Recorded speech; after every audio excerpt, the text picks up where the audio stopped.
Hi guys, it's Daniel Richardson. Dylan Schumacher. Citadel Defense.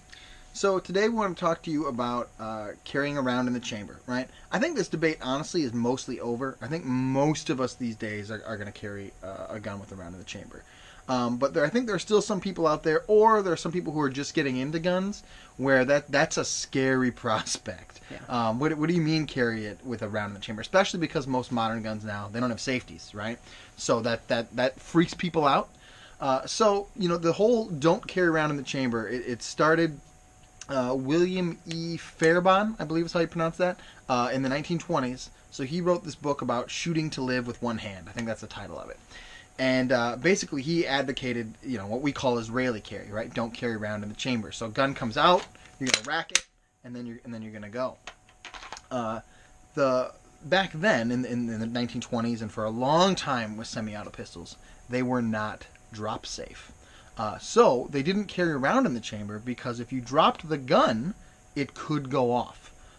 We've moved past that now. That's not an issue anymore at all. Some 6 hours. Aside from That's for you, TJ. Some sticks, but that's not really an issue, right? That's why 1911s have that big safety on them, right? Because when that safety's up, it's going to prevent that hammer from getting slammed forward.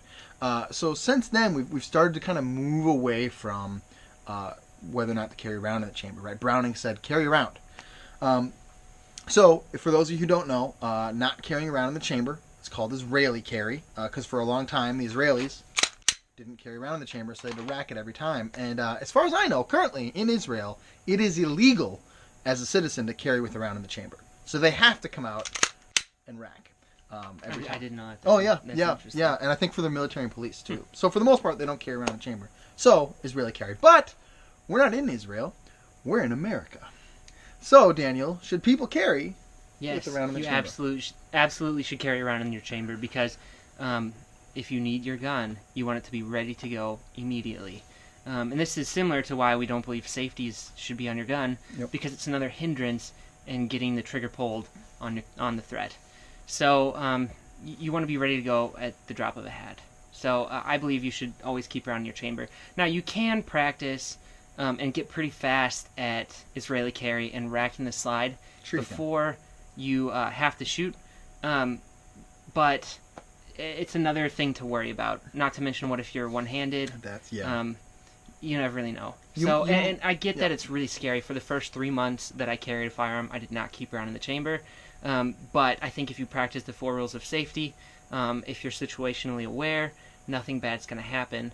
I get that it's scary. Guns are scary. They're made to kill people. And so you're responsible for it. Just be safe. And I think, like Daniel said, you might not have the time or the opportunity to rack that round in the chamber, right? Because especially, like, I have young kids, right? What if I'm holding one of my children? I'm not going to get I'm not going to have a second hand to rack that slide. Now I got to work it off my belt or whatever. That's awkward. That might not work. And you just might not have time. If you haven't seen active self-protection videos, go watch that. It's a great channel. And these things are start to finish, guys. We're talking 3-4 seconds. I mean, the majority. I haven't done a study, but I'm telling you, it's not long. And I just do not want that to be an extra step that I have to do when my gun comes out. If my gun comes out, it is go time. And I want to be ready to go. Can it be done? Absolutely. Mm-hmm. Should it be done? I see no reason for it. I really don't see a single reason for it. Get a good holster. Be safe. Practice the 4 rules. You have nothing to fear. Great. Well, guys, leave a comment below. Hit that like and subscribe button. We appreciate that. And other than that, we ask that you do brave deeds and endure. Thanks, guys.